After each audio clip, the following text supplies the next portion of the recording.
जीवे जीवे पाकिस्तान जीवे चले जी जिंदाबाद जिंदाबाद जिंदाबाद। मैं चौधरी मोहम्मद शाहिद बतौर चेयरमैन दी एजुकेटर्स स्कूल गुजरांवाला कैंपस अपने स्टूडेंट्स के साथ यहाँ सुंदर फाउंडेशन में आज मौजूद हूँ। हमारा यहाँ आने का आज मकसद ये है कि हम 14 अगस्त जो यौम आज़ादी है उस सिलसिले में थैलेसीमिया और हेमोफीलिया के बच्चों को आज़ादी के गिफ्ट दें। और हमारे ये जो स्टूडेंट्स हैं दी एजुकेटर्स स्कूल गुजरांवाला कैंपस के 2 हफ्ते की इंटर्नशिप के लिए यहाँ आए थे और आज उनका आखिरी दिन है। बच्चों ने यहाँ बहुत कुछ सीखा और हम लोग हाजी सरफराज साहब की चेयरमैनशिप में चलने वाले इस अदारे सुंदर फाउंडेशन के हमेशा से साथ हैं और आइंदा भी साथ रहेंगे। और इनका शुक्रिया अदा करते हैं कि इन्होंने हमारे जो बच्चे इंटर्नशिप के लिए आए थे इनको बहुत अच्छी तरीके से बहुत सारी चीज़ें सिखाई और बच्चों ने यहाँ हमदर्दी भी सीखी।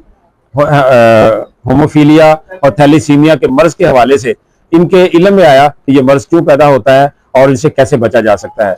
आइंदा भी हम सब लोग, हमारे बच्चे, स्टूडेंट्स, मैं और हमारे जाने वाले सारे सुंदर फाउंडेशन के साथ हैं और जहां भी सुंदर फाउंडेशन को हमारी मदद की जरूरत पड़ी हम हाजिर हैं और हम शुक्रिया अदा करते हैं। और मैं अपने अदारे की तरफ से सल्यूट करता हूं हाजी सरफराज साहब और उनकी पूरी टीम को कि उन्होंने गुजरांवाला के लोगों के लिए और पंजाब के लोगों के लिए एक बहुत बड़ा ऐसा अदारा कायम किया है जो ना होता तो शायद बहुत सारी जानें ज़ाया हो जाती। मैं दुआ गो हूँ कि अल्लाह ताला पाकिस्तान को और सुंदर फाउंडेशन को हमेशा कायम रखे। बहुत शुक्रिया।